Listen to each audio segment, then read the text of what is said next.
casa não será abalada. Tua casa não será abalada. A paz de Jesus esteja com você, meu irmão, que está nos assistindo hoje. O programa essencial está começando agora. É com muita alegria que nós estamos recebendo aqui no nosso programa o Padre Francisco Carlos. Seja bem-vindo, Padre. O Padre da Paróquia Nossa Senhora da Saúde, que veio fazer uma colocação para a gente hoje a respeito do sacramento da ordem e da unção dos enfermos. Com estes dois temas, nós estamos encerrando a série Sacramento. Seja bem-vindo, Padre. Uma alegria imensa nós estarmos mais uma vez aqui reunidos, tratando dessa importância, que é o sacramento, a essência da nossa fé, da vida cristã. Minha saudação na graça, na paz, a todos que nos assistem, que possa ser um momento de enriquecimento na caminhada cristã de cada irmão, de cada irmã. Padre Francisco, vamos tirar algumas dúvidas de muitas pessoas que talvez tenham dúvidas sobre este sacramento. A respeito do sacramento da ordem, o sacramento da ordem foi instituído pela Igreja? Instituído sim, mas nós não podemos ver a Igreja como, digamos, ela teria inventado o sacramento da ordem.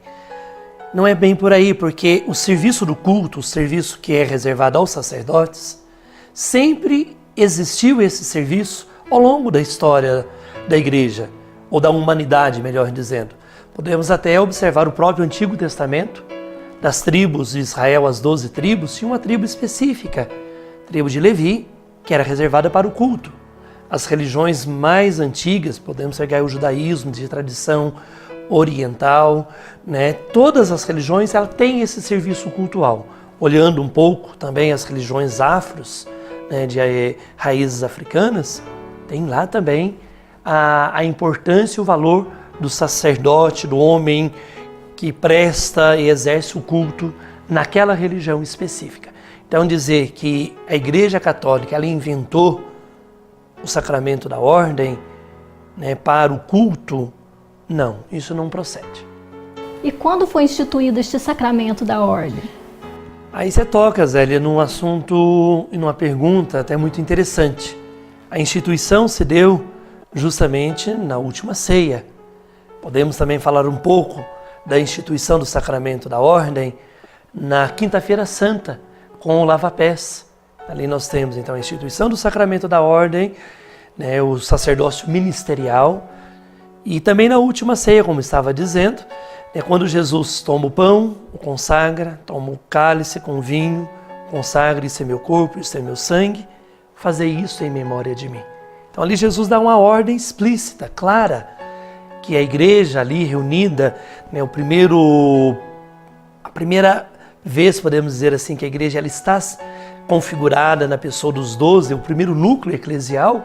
Então Jesus dá a eles então essa ordem, esse serviço do culto através do sacramento, da ordem, instituindo ali então numa atitude de serviço, falando do lava-pés, como também acerca da última ceia. Padre, quem pode receber o sacramento da ordem? O sacramento da ordem, até por, digamos, ao longo da história da igreja, ele é reservado especificamente aos homens, O seminário dirige-se os jovens, os adolescentes, os rapazes, já na fase adulta, que sentindo aí o desejo, o ardor da vocação, o chamado que provém de Deus para exercer esse serviço, sempre é bom a gente ressaltar aqui, juntamente com o sacramento do matrimônio, o sacramento da ordem também é um sacramento do serviço. Até uma expressão bonita dos padres da igreja que diz que os pais no lar são os sacerdotes da família, do lar. Então, esses dois sacramentos eles configuram um serviço.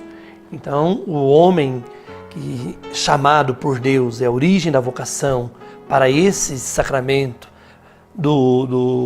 da ordem, então ele é chamado para o serviço. Então aí a especificidade própria desse sacramento é para os homens. Sim, e é um período longo de formação. Quanto tempo dura? Geralmente, hoje, os nossos seminários, eles estão mais já acima do ensino médio. Há a possibilidade, por exemplo, um adolescente tendo concluído o ensino fundamental, antiga 8ª série, hoje 9ª série, né? Fazer o ensino médio, ainda no seminário. Temos dioceses, temos realidades que não é da nossa diocese de Guaxupé, onde faz o ensino médio ainda no seminário.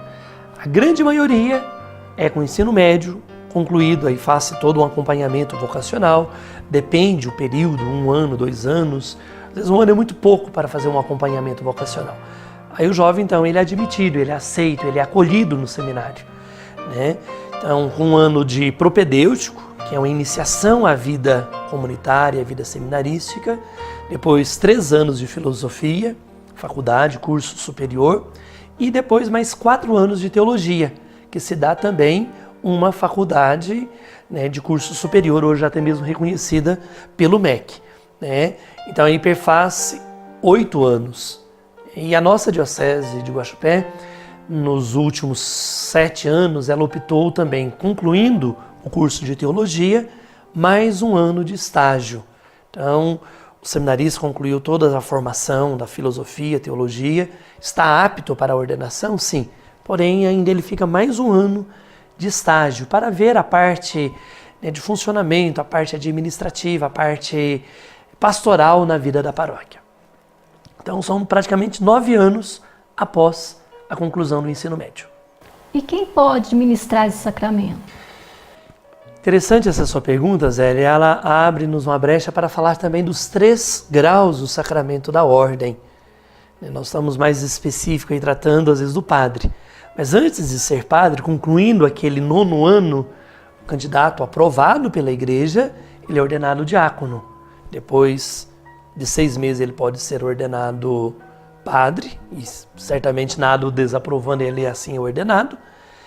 E quem ordena tanto o diácono quanto o padre é o bispo. Então o ministro do sacramento da ordem é o bispo, que é o 3º grau. Então nós temos os 3 graus, sacramento o diácono, os 3 graus então, o diácono, o padre e o bispo. Por que o bispo que ordena? Porque ele tem a plenitude do sacramento da ordem. Só ele pode transmitir, né, os demais graus durante uma ordenação. E como é feita essa ordenação? Então, é a igreja, Zélia, que aceita o candidato, que averigua a veracidade ou até mesmo a consistência da vocação, e é ela que ordena.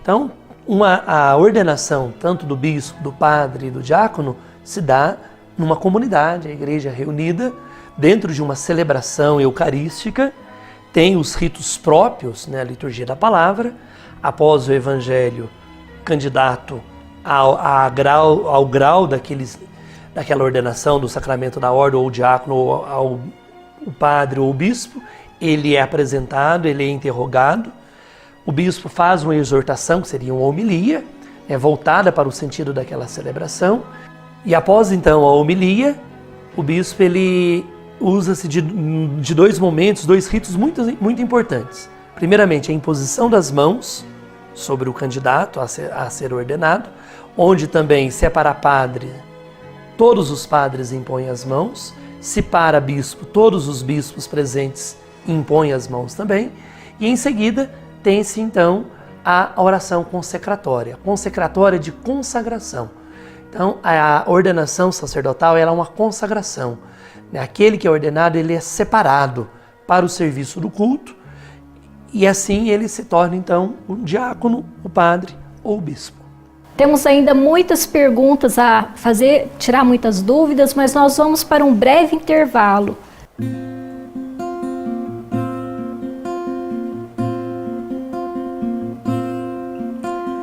Pescador, fixo meu olhar no horizonte deste imenso mar. Sei que não posso mais voltar.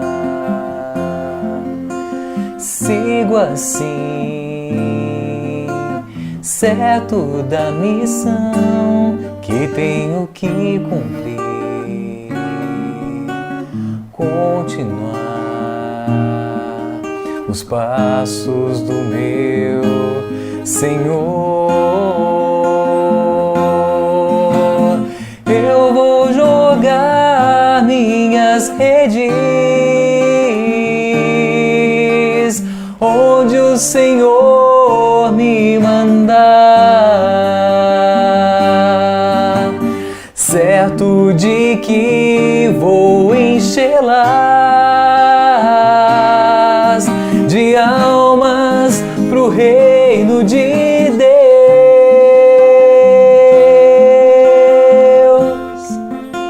Sim, Senhor, eu te amo de todo o coração. Apanhava dos pais. Foi violentado. Morria de frio e fome.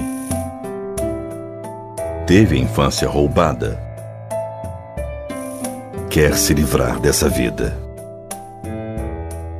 O menor infrator é uma vítima. Acredite, o ser humano pode mudar.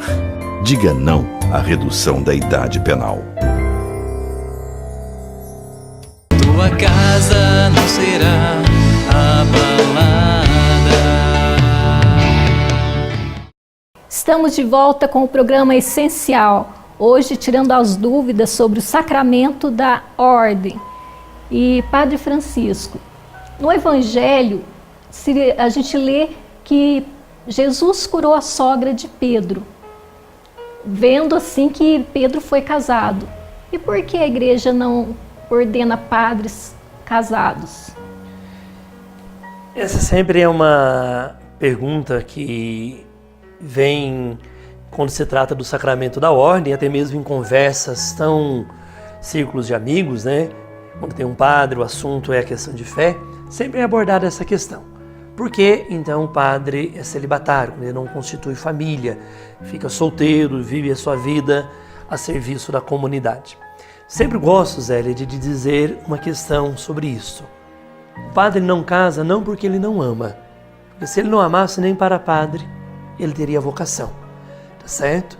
Então o amor que deve acompanhar a vida de todo aquele que serve, de todo ser humano, né, na vida do padre, ele é canalizado, ele é colocado integralmente a serviço da comunidade.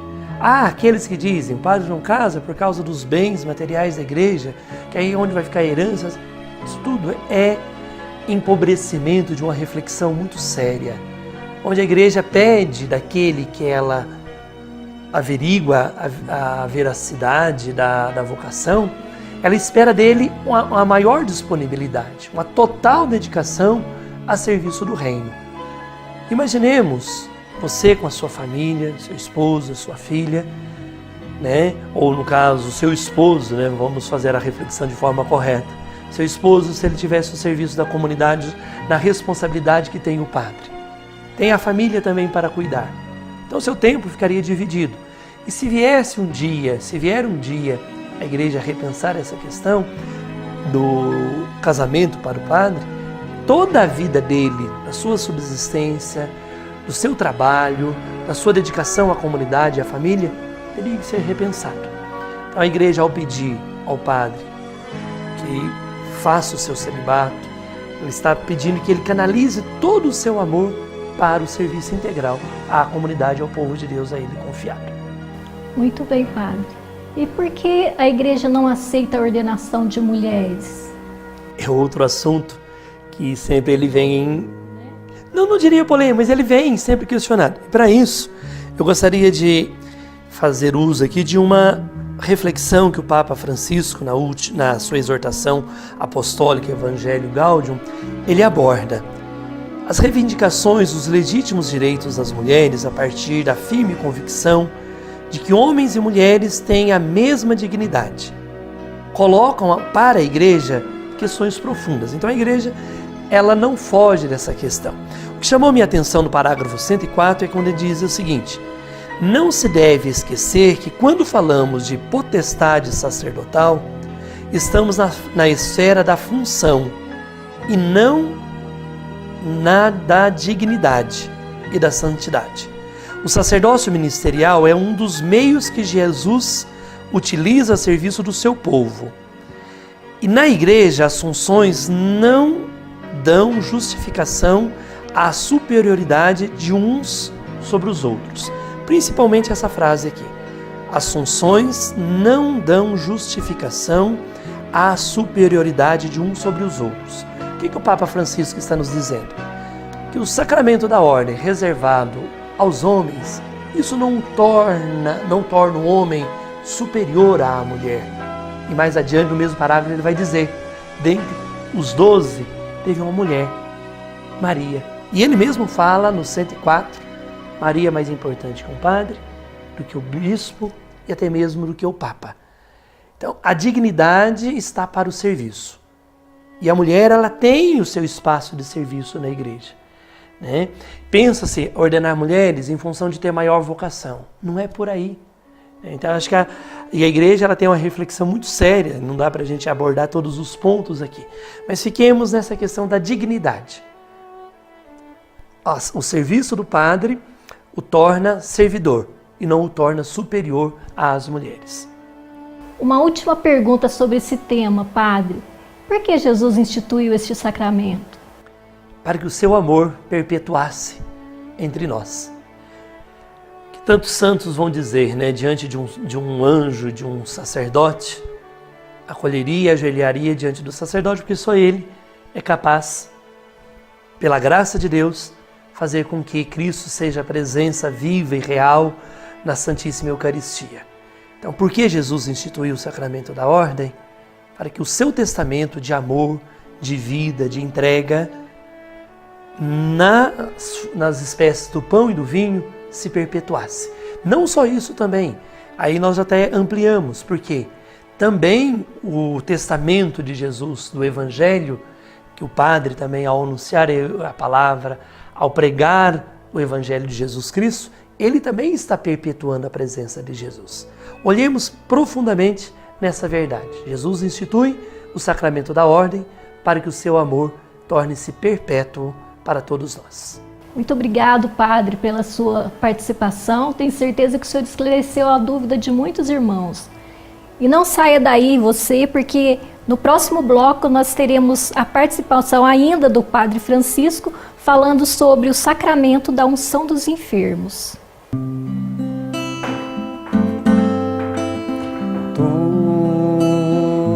te abeiraste da praia, não buscaste nem sábios nem ricos, somente queres que eu te siga. Senhor, tu me olhaste nos olhos a sorrir, pronunciaste meu nome. Lá na praia eu larguei o meu barco junto a ti, buscarei outro mar. Tu sabes bem que em meu barco eu não tenho. Apanhava dos pais. Foi violentado. Morria de frio e fome. Teve a infância roubada. Quer se livrar dessa vida. O menor infrator é uma vítima. Acredite, o ser humano pode mudar. Diga não à redução da idade penal. Tua casa não será abalada. Estamos voltando com o terceiro e último bloco do programa essencial de hoje, tratando sobre o sacramento da ordem, que você acabou de acompanhar, e vamos abordar agora o sacramento da unção dos enfermos. Está conosco o padre Francisco Carlos e ele está enriquecendo e muito esse programa de hoje. Padre Francisco, qual o nome correto deste sacramento? Unção dos enfermos ou extrema unção? Ricardo, desde 1965, a gente pode dizer do século passado, mudou-se esse nome. É unção dos enfermos.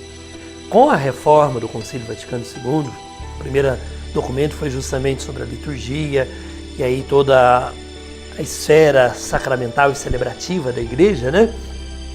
Antes ainda chamava-se extrema unção. Dava-se na extremidade da vida. Então, desde 1965, a igreja passou a chamar esse sacramento de unção dos enfermos. A unção a quem está doente, a quem está enfermo, precisando da graça, do auxílio de Deus para revigorar a vida e para continuar a sua caminhada de fé. E, portanto, esse sacramento não é só para o momento que a pessoa está morrendo. De jeito nenhum. Daí a mudança. Falava-se extrema unção na extremidade da vida. Às vezes a gente, quando vai abordar esse assunto, às vezes eu até brinco, né? Chamava-se o padre às pressas, o padre entrava, dava unção, saía e a irmã morte entrava. Então é extrema, na extremidade da vida. E aí o medo que se gerou em torno disso. É necessário a gente superar essa mentalidade. O cuidado que Deus tem para com a vida. E o sacramento da unção dos enfermos está para manifestar esse cuidado imenso que Deus tem para com a vida. E as pessoas tinham medo como se fosse mesmo uma sentença de morte, né, padre? Com certeza, né? A família ficava apavorada. Há ainda algumas manifestações disso. Há poucos dias mesmo aqui em Poços de Caldas, né? Fui chamado não às pressas, mas aquele desejo. E aí uma manifestação até muito positiva de fé. O senhor já na altura dos seus 80 e poucos anos, né, sempre pedindo, chame o padre, chame o padre. E nesse sentido abordo, usando da oportunidade para abordar uma necessidade. Não deixe para chamar o sacerdote, o padre, para dar a santa unção dos enfermos no momento último da vida do seu familiar que está doente. A manifestação da doença, em qualquer necessidade, por que eu digo isso? Porque pode que quando houver a necessidade, pode que não encontre o padre. E aí fica aquela situação ruim, a igreja não atende quando precisa, procurei um padre, não achei, mas não veem que foi numa situação atípica. Então nada disso de ser na extremidade ou para a morte, é para a vida. Todos os sacramentos que a igreja tem é para a vida. Padre, e como é feita a unção dos enfermos? E qual o efeito dela na vida do fiel? Como ela é celebrada e qual o seu efeito. Vamos primeiramente à celebração. Nós podemos dizer que tem de duas formas. De forma comunitária, em momentos ocasionais, por exemplo, Semana Santa, festa do padroeiro. Esses dias até mesmo conversando com um padre amigo, dizendo, por exemplo, 2 dias importantíssimos para a gente, nas comunidades, celebrar. 11 de fevereiro, dia de Nossa Senhora de Lourdes, que celebra-se o Dia Mundial dos Enfermos. E também, se não estiver falho com a minha memória, 14 de julho, São Camilo Leles, que é o protetor dos doentes. Nessas 2 ocasiões pode-se dar a celebração comunitária do sacramento da unção dos enfermos. E tem uma forma mais, digamos, particular, que o padre vai à casa do doente. Então tem uma pequena liturgia da palavra, um pequeno ato penitencial, preces e dito unção, porque usa-se o óleo dos enfermos. Um dos 3 óleos que a igreja tem na sua liturgia. Eu costumo ungir a palma da mão, com o sinal da cruz, e as frontes na sua lateral. Por que não no meio da testa? Porque a testa já recebeu uma unção no batismo. E não se dá uma unção sobre a outra. E aí se me abre um parênteses bonito para eu dizer, se o padre for receber a unção dos enfermos, já que ele teve as suas mãos ungidas no dia da sua ordenação, onde que ele vai receber a unção? No verso, no dorso da mão, e não na palma da mão. Tá certo? Então não se recebe uma unção diferente, uma mesma unção sim. Tanto que se a pessoa receber mais de uma vez, e pode receber, né? Qual o efeito que você dizia? Tá? Ou concluindo o pensamento anterior. A pessoa pode receber mais de uma vez e o efeito restabelece a vida. Para o serviço, que é um sacramento da cura, o sacramento da unção junto com o sacramento da penitência, que nós já abordamos também, ou da confissão, são os 2 sacramentos da cura. Cura para a vida, cura para o apostolado, procura para a beleza que Deus tem reservado para nós. E ainda falando sobre o efeito, Padre, a unção dos enfermos, ela perdoa o pecado? Sim, o perdão dos pecados é um grande efeito que o sacramento da unção comunica a quem o recebe. Porém, Ricardo, não vamos aqui usar do jeitinho brasileiro. A pessoa, por medo de fazer a acusação dos pecados, pede para o padre o sacramento da unção para obter o perdão dos pecados sem ter a acusação dos pecados. Isso não é lícito, né? O correto, se a pessoa está consciente, ela deveria confessar-se primeiro e em seguida ela recebe o sacramento da unção, né? Diferentemente daquele irmão idoso que está enfermo, não tem condições de se comunicar, a ele, então, o sacramento da unção comunica, confere também o perdão dos pecados e o prepara para o seu encontro definitivo, assim, quando se a morte chegar, o prepara para esse encontro final com o Pai. Um leigo pode administrar esse sacramento? Justamente por causa do efeito do perdão dos pecados, não. Há correntes teológicas, né, que pensam em dar uma fundamentação diferente ao sacramento da unção para que ele seja melhor também celebrado e buscado. Mas em função do perdão dos pecados, então ele é reservado apenas ao padre. O leigo não o ministra. Correto. Padre, e o que se entende por viático? O viático, a palavra significa o último alimento do peregrino. Olhemos uma situação possível. É chamado o padre para ministrar, mais uma vez, o sacramento da unção a uma pessoa que está doente, enferma, não agonizante, porque o agonizante ele já está mais próximo da morte. Então, ele pode ter a condição de confessar-se, recebe o perdão, ele recebe a unção dos enfermos e em seguida ele recebe a Sagrada Comunhão. E veio a falecer, sem receber novamente a Eucaristia. Então, essa última comunhão, tivemos a nossa primeira comunhão, aquela na adolescência, ele recebe a última comunhão como viático, para a sua última viagem do peregrino na fé ao encontro de Deus. Maravilha. Padre Francisco, é sempre uma alegria muito grande ter o Senhor conosco no programa Essencial. É sempre uma alegria que o Senhor possa partilhar tanto conhecimento conosco. E a gente gostaria de pedir que o Senhor desse uma bênção a cada um de nós, a cada uma das pessoas que nos acompanha pela TV, pela internet, para concluir esse momento. Eu que agradeço o convite feito por você, Ricardo, Zélia, em mais uma vez poder colaborar. Que Deus possa nos conceder oportunidades outras para isso. Que Deus nosso Pai abençoe com a graça e o amor a todos que nos assistem. Deus Pai vos dê a sua bênção. Amém. Deus Filho vos conceda saúde. Amém.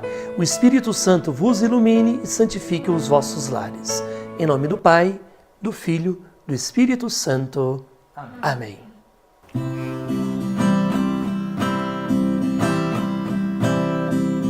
Sei muito e muito bem que peso tem a cruz, mas sim eu sei também que força tem Jesus.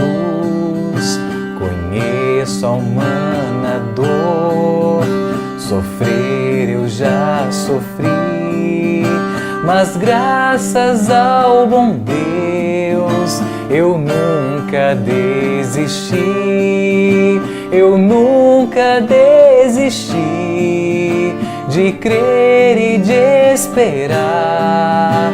Fiel permaneci e sem desanimar, e vou até o fim, mantendo a mesma fé. Eu tenho alguém por mim, Jesus de Nazaré.